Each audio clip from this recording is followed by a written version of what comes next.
Alright, family, Niger has made one thing clear to Benin that if you want us to open the border, then you need to follow the rules. Yeah, you need to what? Follow the conditions we are giving you. That's what Benin is saying to Niger. We are going to look at that.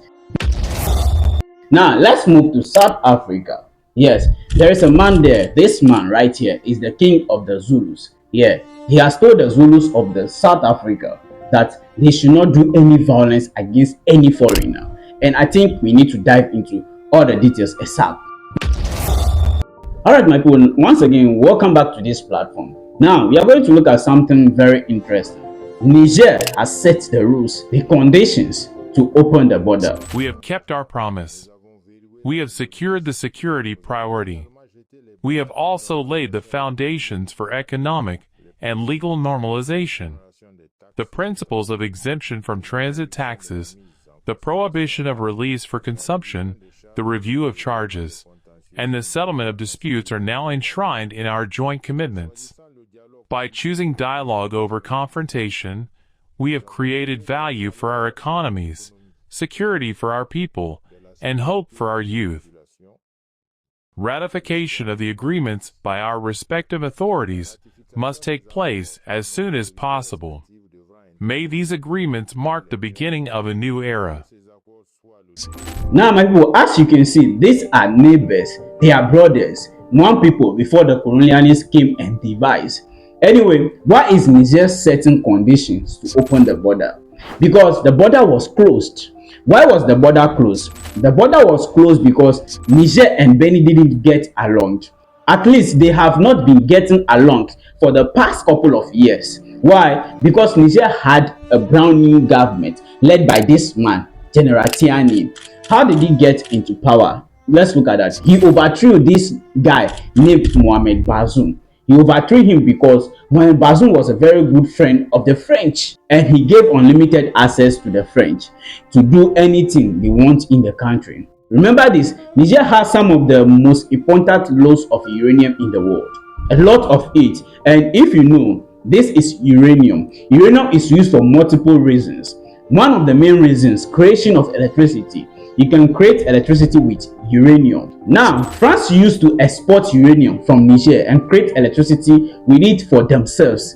They created so much electricity that they started selling electricity to European countries from Niger's uranium. But in the meantime, Niger was poor. They had no light. Yes. Number two, they can use uranium to create the atomic bomb. So you can imagine how important this mineral is. Now, Mohamed Bazoum was very good friend of the French, and he allowed France to get inside and outside anytime in Niger. And also, French soldiers were stationed in Niger during his regime until this man came into the picture, Tiani. Tiani kicked him out. Now, for those who don't really know Tiani very well, Tiani was a bodyguard to this Mohamed Bazoum. Yes, he is the chief of security, and he actually kicked his boss' ass. It's really crazy, right? Why did he do that? Because his boss wasn't leading the country towards a direction that profit the people of Niger. Now let's come to this. What's the beef between Niger and Benin? Well, they both were colonized by the French, and now the beef is the president in Benin. Back then, this man right here, Patrice Talon, was a very good friend of the French. Look at that very carefully. And he was a very good friend of Mohamed Bazoum.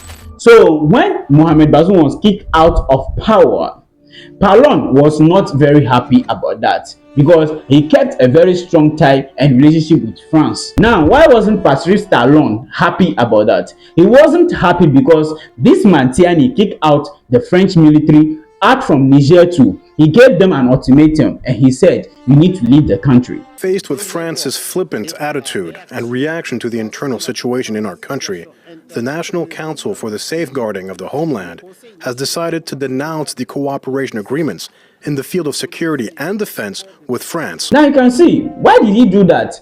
Because initially, he asked the ambassador of France to come and meet with him and have discussion after kicking out Mohamed Bazoum. And the ambassador of France refused to go to this meeting.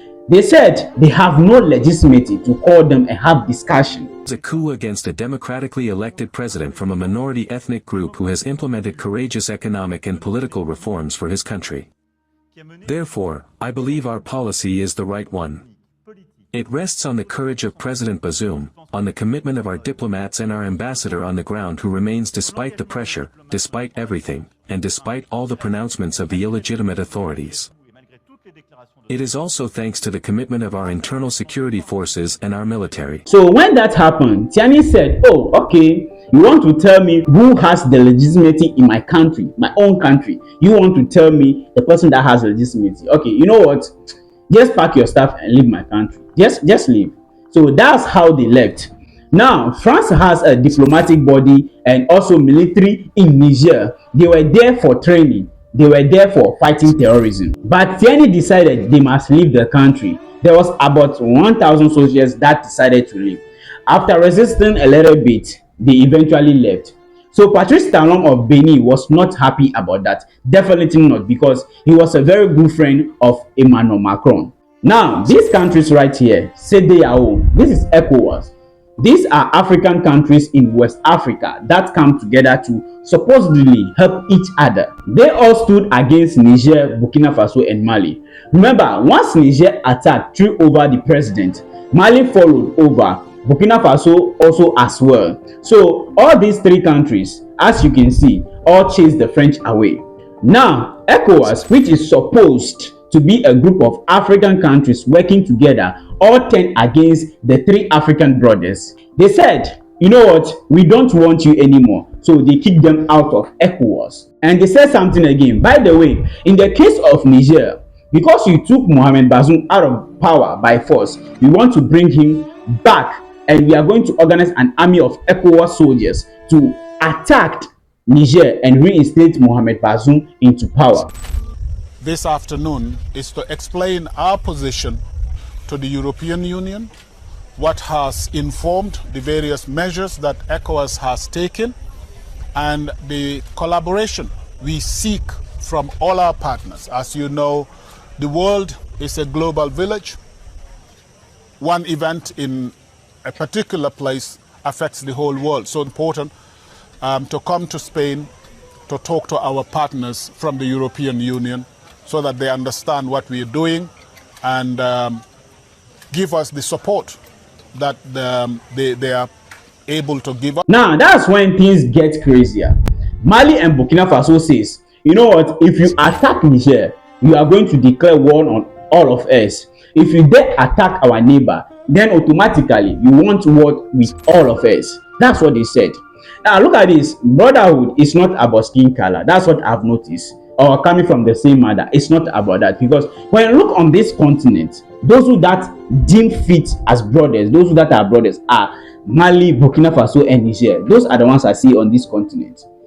The rest, nah, there's nothing like that, because we know how it is. There's nothing like that. And it takes guts to say that if you attack them, it means you declare war against us. Regarding the political situation in Niger, the transitional government of Burkina Faso and Mali warns that any military intervention against Niger will be considered a declaration of war against Burkina Faso and Mali.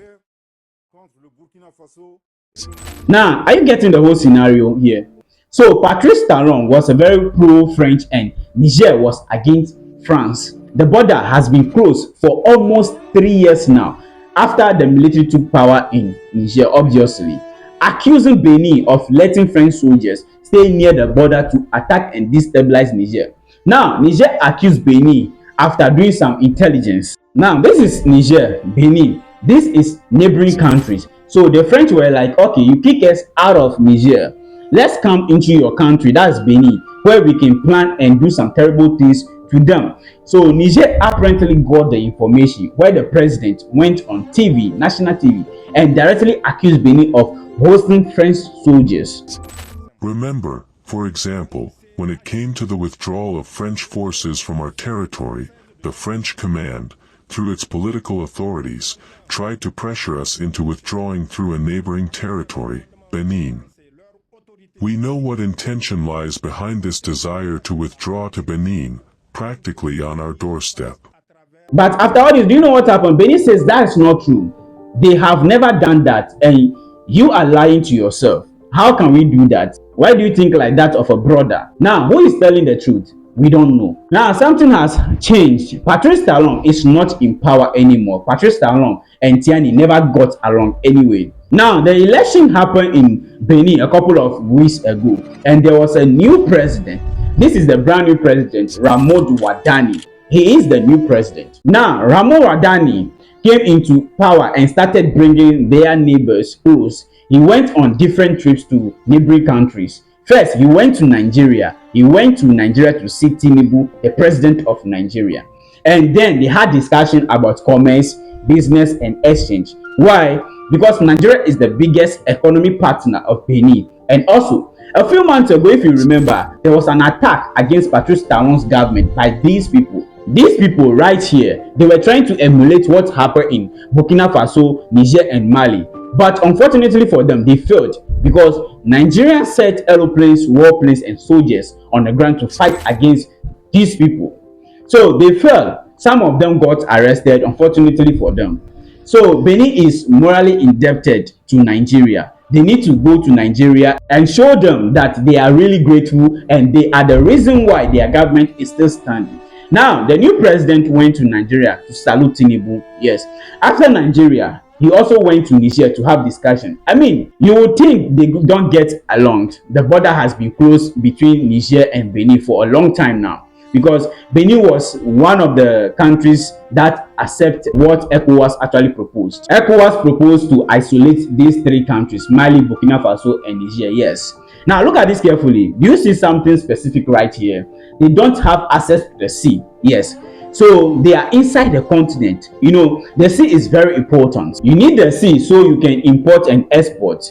You can use the boats, big ships, to bring your stuff from China, from India. They have to go through the ship. But the ship has to stop somewhere. In this case, they have to stop in Cote d'Ivoire, Ghana, Togo, Benin, or some of these countries. And most of these countries were against Burkina Faso, Niger, and Mali. Therefore, they blocked them. So they didn't import or export some of their stuff. So ECOWAS felt like if we isolate them long enough, they are going to give up. And Niger was very angry because Benin supported that idea. That's why they were like, okay, you know what? So you want to block me from getting things from the sea. All right, I'm going to block you too. Your people, by the way, they come here to drink, they come here to eat, they sell their stuff through the border.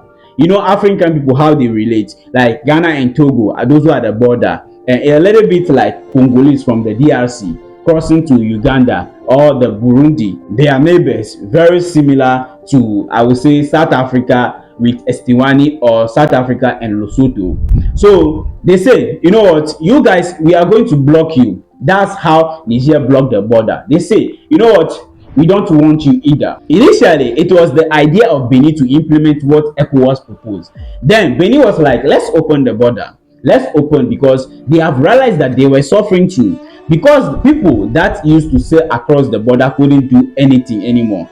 Now, Niger says, you know what? You started this. Let's continue this way. We are not opening the border. But now Benin has a new president. The new president has gone to Niger. He has also gone to Burkina Faso. Why? Because he wants to start something new, something fresh, a new relationship. Some people are saying, well, the new president is a puppet. You know, the older president still control things. In any case, he is showing positivity. So Niger is very open. The man was received in Niger open arms. They embraced him. He spent some time. They spoke nicely to each other for very first time in a couple of years. He also flew to Burkina Faso, where they treated him like a king. They put a red carpet for welcoming him, hoping it's a brand new start. Now, what does Niger want? Niger says, let's not just put things under the carpet. We know people from the other countries are in your country. They say French people are there. Some people say Americans are there. Some people are saying terrorist people are in Benin. So Niger has set the condition. What are the conditions? Number one, they must sign the defense agreement between two countries. Niger and Benin have to sign the defense agreement. Number two, they must sign security agreement. What does it mean? It means both countries promise not to let their lands be used against the other country. Meaning, if you have enemies of one country, they cannot use your lands to attack your brother. They say we need to sign that because it seems like brotherhood, skin color alone is not working. Number three, they say We want full transparency. It means transparency about any military presence. If you have French people in your country, you must tell us. If you have Americans, security and intelligence, you must tell us. We need to know what is happening in the border. They also say if they are terrorists, we need to know about that. Number 4, this is an extra one. They want joint intelligence team. They want the intelligence team so that the two armies can work together against terrorists and they can scrutinize each other. Now, what's happening right now? The current situation is that both countries are talking. They are discussing. They are trying to exchange. They are trying to make things work out. They have a 9-point plan ready going right now. And they have created a committee of experts coming from Niger going into Benin.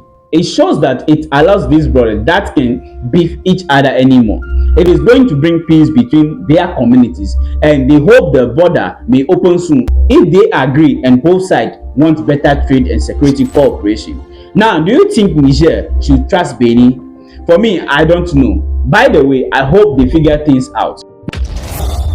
Now, let's not stop there. Let's move to South Africa. This man right here, he's the king of the Zulus. His name is King Mzulu Kezulitini. What did he do? Well, he asked the people to stay calm. Yes, he spoke in an event in Denver. This is Denver. Denver is in KwaZulu-Natal, the home of the Zulus. The man said that very clearly to his people. He spoke to the Zulu people. He said, do not use violence against any illegal migrants. South Africa people, I'm asking you, we are not looking good in the whole of Africa right now. It's not our fault. Lokho kwenzeka ade ngupremier wami elapheshe wood abantu bokuhamba indlela esiphatha ngayo abantu bangaphandle maZulu angiboni uyabona namhlanje ngathi uyahamba eZimbabwe ubusuthi ngiphuma kwaZulu Natal balakushaya Yes. niyakufuna lokho asikudingi. Yes. Sizwa asimfuni vese umuntu ongenamaphepha kulelizwe. Now, why is he saying this? Because there was a news, announcement that the 30th of June, which is in a couple of days, all illegal foreigners must leave the country, or else that means they will do something stupid. We saw some videos where some people are saying that they don't want illegal and legal migrants, just immigrants to leave. That's what they are saying. So that South Africa has the right to ask people to leave their country. Absolutely yes. It's their country. They can try to say anything they want. Sometimes I think people from other countries will also stay in their country and know what is going on. Or if you are going to somebody's country, make sure you have the papers. That's all. I know South Africans too are also in people's country illegally. Yes, there's no doubt about that. But they are saying that people should leave their country. And it is what it is. We can say no. You see, we want people to leave their country. Fine. That's how they deported some illegal South Africans from other countries to their country. Because if you are doing this, forgetting that your people too are also in other country, then you are totally wrong. You see, that's it. And sometimes I think that people should not feel like, okay, African countries should not feel like, okay, you help them during apartheid. I mean, they are not going to be indebted to you forever. Yes. So it's high time people should understand that okay, you help them, they are your brothers. But when times comes that they don't want you anymore, just leave, just go, forget them, just go and do your things or go to your country. You also have country where is even I would say is really better than South Africa. I don't know what is better in South Africa anymore, but you see, it is what it is. That's what is happening. So the Zulu King is saying that nobody should use violence against any illegal migrant because they are looking bad in the eyes of other African countries right now. Asking you, we are not looking good in the whole of Africa. And he's 100% correct. Not even African countries, or not even on the continent. Out of the continent, they are looking very bad in the eyes of the people out there because what they are doing is, it is what it is. Guys, what do you feel about this? Just let me know what you feel about this. And whatever you think, drop it in the comment section. Thank you for watching this channel. Peace.